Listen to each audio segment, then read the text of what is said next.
guys, how's it going?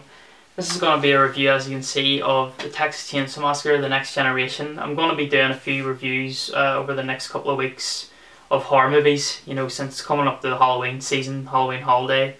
I haven't done a review in ages, so I'm going to try and get some out. And this film was released in 1984, starring Matthew McConaughey and Renée Zellweger.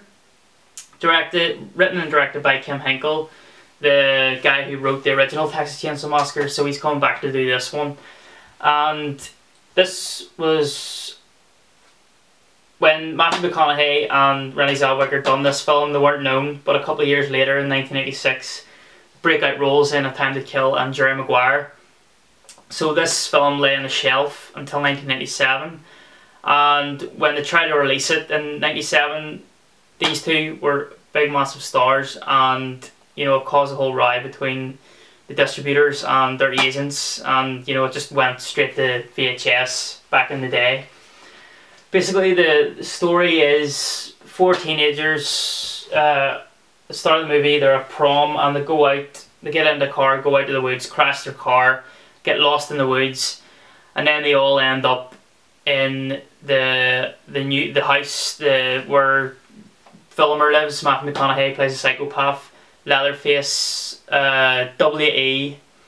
and Darla, who like sort of plays like Matthew McConaughey's girlfriend in it or something. So before they get to the house, there's a couple of chase scenes in the forest involving Matthew McConaughey, Renée Zellweger, and one of the teenagers. I'm not really going to spoil it, but it's pretty funny scene. Like, Matthew McConaughey has some really good lines. I mean, a lot of people hate this movie and say it's one of the worst in the franchise, but you know, I get their point. But I find this film really, really entertaining, especially because of Matthew McConaughey's performance. He's just batshit crazy in this here. You know, so it's basically a remake of the first Texas Chainsaw Massacre.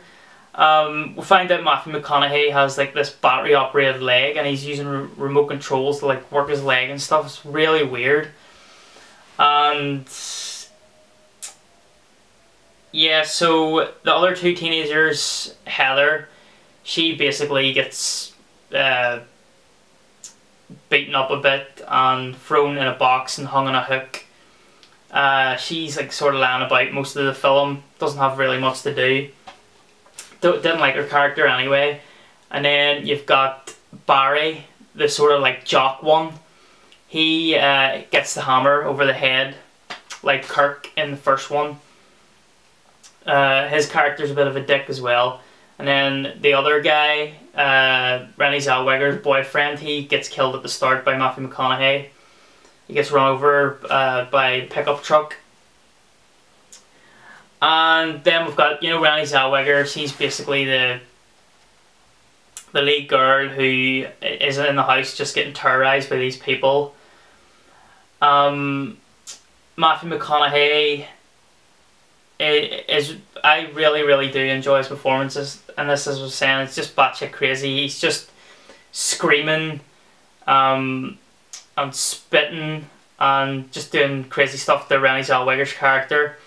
But he's not killing her, he's keeping her alive for some reason, which I'm not really going to explain. You sort of find out during the end scene. There's this guy called Rothman who comes to the house, and you sort of figure out what's going on and you know why they're doing all crazy stuff to Renée Zellweger.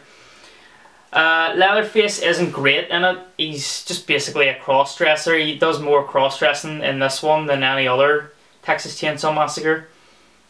You know, you get shots of him putting on his lipstick and all and listening to like real old sappy music in his bedroom or whatever, and he's just looking at himself in the mirror. He's, you know, he is definitely transvestite like.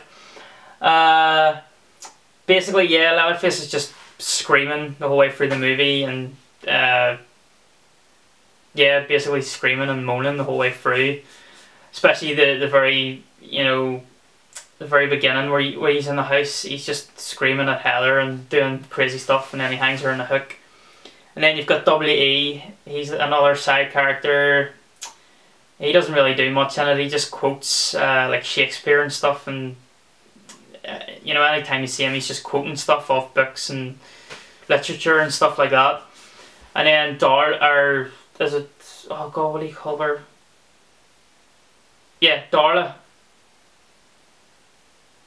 The woman, Matthew McConaughey's girlfriend. She's not a goodie, but you know, she tries to make Renée Zellweger feel a bit better when she's at the house. But her acting's really bad. Like she's just going way over the top in the role. Well, most people are in the film, especially the Matthew McConaughey and his girlfriend's Darla, the character. So you know, the film is batshit crazy. It doesn't last very long. It's only 83 minutes long, so it's a pretty short movie. It kind of goes by in a flash. But you know, the real reason you're watching it is Matthew McConaughey's performance. It's amazing as Wilmer Slaughter. It has really good one-liners in it, especially when he's talking to Renée Zellweger, when he's got the shotgun. She's got the shotgun hold at Matthew McConaughey, and she's like, "I'm gonna blow your fucking head off." And he just gets the 2 bullets, and he's like, 1, 2, drops him. Take your fucking chances. And then, I have a mind. Pauses for a while, and then he's like, "Slit your goddamn throat." And then when he jumps out the window onto the car when Renée Zellweger's trying to escape, he's like, "Boo!" You have to watch it to believe it. It's just so bizarre. You have to watch it just to see how bizarre it really is. You know, not one of the greatest movies of all time, but highly entertaining for Matthew McConaughey's performance. Some really funny scenes in it. It's definitely playing more for laughs as well. I don't think it's trying to be too serious. Especially Matthew McConaughey, you know, he's having the time of his life in this role, and I highly recommend watching it for his performance. Renée Zellweger's not too bad in it, but the other acting is pretty atrocious, especially by the other teenagers. Especially, no, 2 seconds. Sorry. Especially by the Renée Zellweger's boyfriend. There's a really funny part where Matthew McConaughey's chasing him in the pickup truck, and the guy's out of breath, and he's like, the Matthew McConaughey's like, "Please, mister, you're scaring me." Like, my performance was probably better doing it like that.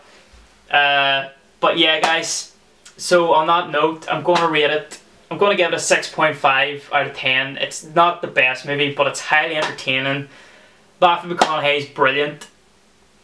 You know, the directing's alright. The writing's it's a bit iffy. It doesn't look that great. It's very dark the whole way through. You know, there's not many shots in the daylight. I think the only shot in the daylight's at the very end where Leatherface is in the RV. I'm not going to spoil anything, you know, the ending and stuff, but it's anticlimactic. Like it's pretty bad ending. So yeah, guys, you know, that was just my review, short review on Texas Chainsaw Massacre: Next Generation. That's the UK DVD of it. The only extra feature it has is a theatrical trailer, really. Yeah. So yeah, guys, 6.5 out of 10 for Texas Chainsaw Massacre: The Next Generation, or as it's called in other countries, Return of the Texas Chainsaw Massacre. Thanks for watching, guys, and I will be back probably in a couple of days with another review of a scary movie for Halloween. See you later, guys. Thanks for watching. Bye.